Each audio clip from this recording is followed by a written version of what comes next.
Renungan hari ini ya, puji Tuhan, hari baru, berkat baru, penyertaan Tuhan yang selalu ada dalam hidup kita. Amin ya. Kiranya semakin hari kita semakin dikuatkan dalam Tuhan ya, semakin hari kita semakin mengerti apa yang dikehendaki Tuhan, semakin hari kita semakin mencintai Tuhan lebih lagi ya.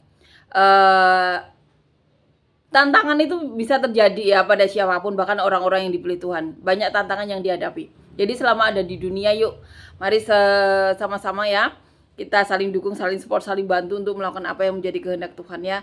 Jangan belok kiri, jangan belok kanan, tapi lakukan apa yang menjadi kehendak Tuhan saja ya, sampai kita bertemu dengan Tuhan Yesus nantinya ya. Yuk sama-sama melakukan apa yang menjadi kehendak Tuhan saja ya. Jangan sia-siakan hidup kita ya. Jangan sia-siakan apa yang menjadi kesempatan kita. Saat kita bangun di pagi hari, ada kesempatan baru ya untuk melakukan apa yang menjadi kehendak Tuhan ya. Apapun kondisi kita ya, mari kita sama-sama ya, saling dukung, saling support ya, untuk bisa melewati apapun itu ya selama ada di dunia ya. Maka saling bersekutulah ya dengan orang-orang yang satu visi, yang visinya sama ya, bahwa mereka sadar keberadaan mereka di dunia itu hanya sementara, tapi yang sementara ini mereka sadar akan membawa mereka ke tempat yang selamanya, yaitu ke surga bersama Tuhan Yesus ya. Ini untuk semuanya, berita sukacita ini untuk semuanya ya. Jadi kabarkan kepada semua orang. Amin ya. Puji Tuhan, amin. Kita akan lanjutkan membaca dan merenungkan ayat firman Tuhan ya, diambil di kitab Hakim pasal yang ke-11 ayat 1 sampai 11. Judul perikopnya Yefta dan Gilead. Adapun Yefta orang Gilead itu adalah seorang pahlawan yang gagah perkasa, tetapi ia anak seorang perempuan sundal. Ayah Yefta ialah Gilead. Juga istri Gilead melahirkan anak lelaki baginya. Setelah besar anak-anak istrinya ini, maka mereka mengusir Yefta. Katanya kepadanya, engkau tidak mendapat milik pusaka dalam keluarga kami, sebab engkau anak dari perempuan lain. Maka larilah Yefta dari saudara-saudaranya itu dan diam di tanah Top. Di sana berkumpullah kepadanya petualang-petualang yang pergi merampok bersama-sama dengan dia.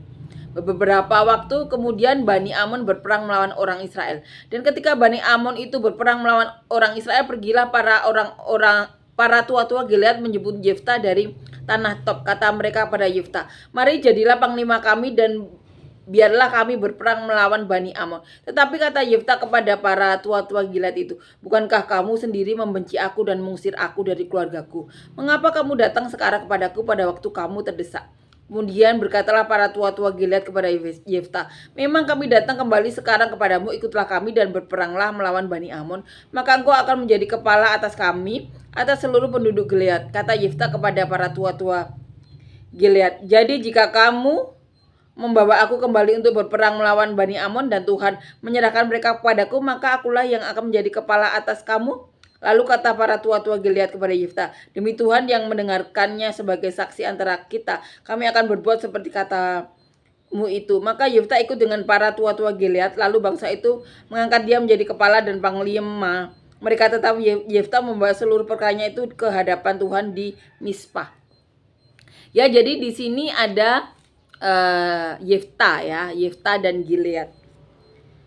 Jadi Yefta ini ya dikatakan, adapun Yefta orang Gilead itu adalah seorang pahlawan yang gagah perkasa, tetapi ia anak seorang perempuan sundal. Ayah Yefta ialah Gilead. Ya, jadi Yefta ini anak perempuan lain. Dikatakan Yefta ini anak perempuan sundal. Ya. Ayah Yefta adalah Gilead. Ya, jadi di sini kita tahu bahwa Gilead mempunyai anak ya, namanya Yefta dari perempuan lain, yaitu wanita sundal. Dikatakan lagi, juga istri Gilead melahirkan anak lelaki baginya. Setelah besar anak-anak istrinya ini, maka mereka mengusir Yefta. Katanya kepadanya, engkau tidak mendapat milik pusaka dalam keluarga kami, sebab engkau anak dari perempuan lain. Jadi setelah Yefta melahirkan ini ya, istrinya setelah Gilead mempunyai istri ya, istrinya ini memiliki anak-anak laki-laki ya. Kemudian anak-anaknya ini mengusir Yefta, di mana Yefta ini lahir dari perempuan lain, yaitu wanita sundal Ya, jadi Yefta diusir.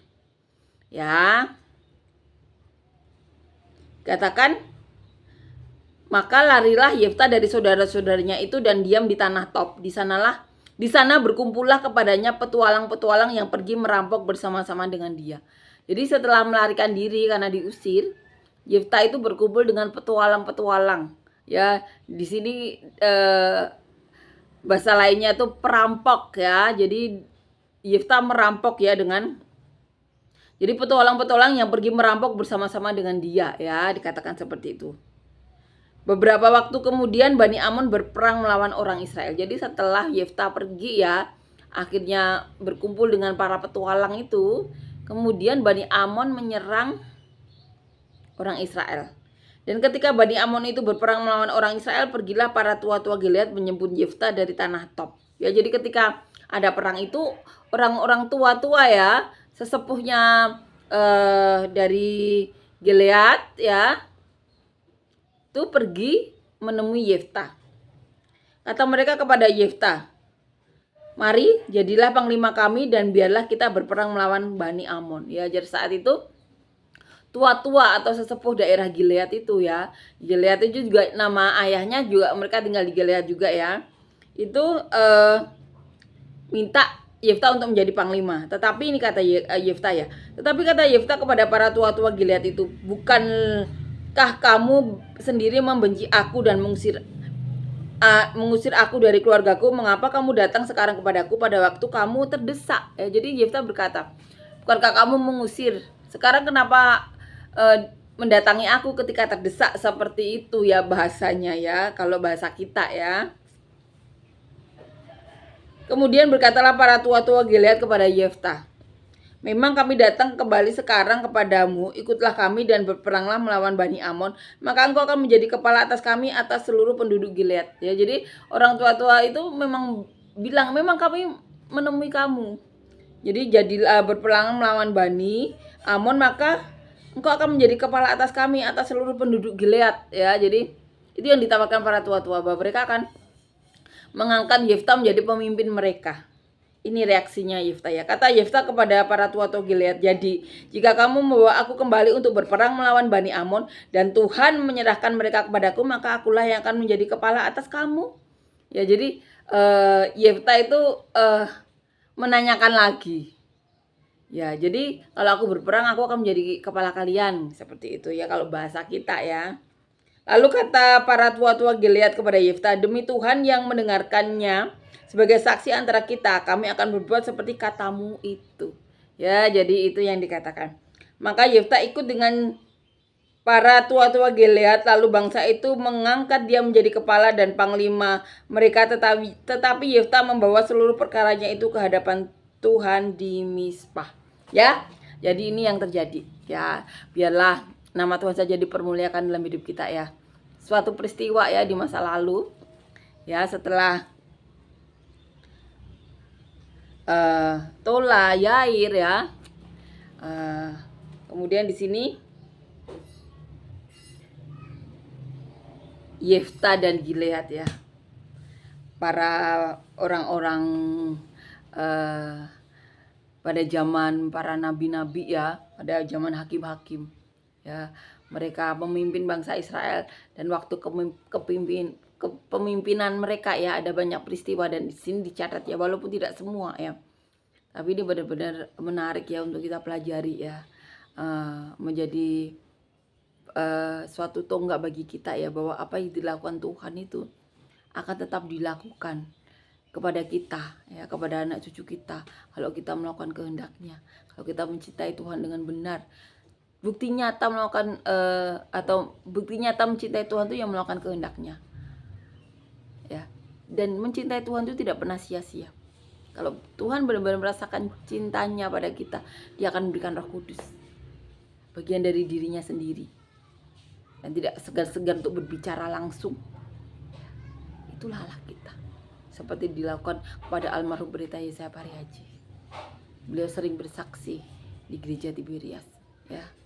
Dan biarlah kita punya kerinduan ya, bahwa Tuhan selalu berbicara pada umat manusia ya. penyertaannya biarlah dirasakan oleh banyak orang sampai kesudahannya, sampai Tuhan Yesus datang yang kedua kalinya. Ya, maka harus ada sesuatu yang kita lakukan. Puji Tuhan, para pendahulu kita ya sudah mendirikan banyak hal ya untuk melakukan apa yang menjadi kehendak Tuhan. Tapi kita tahu tidak semua terjangkau ya. Maka didirikan banyak gereja ya untuk bisa menjangkau orang. Dan itu tidak akan pernah cukup ya. Karena gereja-gereja itu adalah jemaat awal tuh ya di keluarga masing-masing. Ya. Jadi selalu berkaryalah bagi Tuhan. Ya, selalu berbuat sesuatu bagi Tuhan. Bagi kemuliaannya, agar orang tahu ya bahwa kalau Tuhan berbuat sesuatu dampaknya itu positif. Ya, untuk kebaikan. Jadi selalu berbuat sesuatu untuk kemuliaan Tuhan. Agar apa? Agar Roh Kudus itu bekerja dalam hati semua orang. Ya, agar diselamatkan banyak orang. Agar mereka tahu bahwa apa yang terjadi pada orang-orang yang ada di Alkitab ya, orang-orang yang dipilih Tuhan seperti di zaman sekarang almarhum pendeta Yesaya Paraji atau banyak orang, itu bisa juga terjadi pada diri kalian semuanya yang melakukan kehendak Tuhan, yang mencintai Tuhan ya. Tuhan itu adil, Roh Kudus itu hak semua orang, tetapi tidak semua orang melakukan kehendak Tuhan secara benar atau sesuai dengan apa yang dimaui Tuhan ya. Maka banyak-banyaklah mendekatkan diri dengan Tuhan ya, apapun agama Anda ya. Amin ya. Makanya selama ada di dunia, mari kita sama-sama saling dukung, saling support ya, untuk bisa melakukan kehendak Tuhan. Jangan saling menghakimi, tapi salinglah menyelamatkan ya, sampai kesudahannya. Amin ya, puji Tuhan, amin. Terima kasih Yesus, terima kasih Tuhan untuk kebaikan-Mu, kasih karunia-Mu, penyertaan-Mu. Kami berdoa untuk siapapun dari kami yang saat ini sedang sakit. Berikan kesembuhan kami yang daripada-Mu, apapun di tubuh kami yang bukan daripada-Mu, kiranya Kau cabut. Beri kami semuanya Tuhan, pekerjaan dan usaha yang daripada-Mu, yang mendatangkan hadirat-Mu, yang berkati kami, keluarga kami, orang-orang sekitar kami, bahkan sampai ke penjuru bumi seperti yang Kau mau. Berikan kami semuanya Tuhan, pasangan hidup daripada-Mu, yang takut Kau, yang cinta Kau, yang mau melakukan kehendak-Mu saja. Dimana sebagai pasangan suami istri kami bisa saling mencintai, saling menghargai, saling menghormati, saling dukung, saling support, saling bantu. Dan sebagai keluarga Tuhan, biarlah perkataan dan nubuatan-Mu tinggal tetap dalam hidup kami sebagai pasangan suami istri, tinggal tetap dalam kehidupan anak cucu kami, bahkan sampai generasi mana Kau datang yang kedua kali. Biarlah sebagai keluarga kami bisa bekerja sama untuk menyenangkan-Mu, mempermuliakan-Mu, mengembalakan siapapun yang Kau titipkan dalam keluarga kami menjadi saluran berkat-Mu sampai kesudahannya, sampai ke penjuru bumi seperti yang Kau memberikan kami semuanya Tuhan. Anak cucu yang daripada-Mu, yang takut Kau, yang cinta Kau. Dan apabila di antara kami ada sedang mengalami masalah, beban hidup, pergumulan hidup, tantangan hidup, berikan penyelesaian masalah daripada-Mu, jawaban-jawaban doa daripada-Mu, terobosan-terobosan masalah daripada-Mu, solusi-solusi masalah daripada-Mu. Dan biarlah nama-Mu saja yang dipermuliakan dalam hidup kami semuanya. Kiranya kasih karunia-Mu, penyertaan-Mu, damai sejahtera-Mu, kebaikan-Mu melingkupi kami hari ini sampai selamanya, dalam nama Tuhan Yesus. Amin.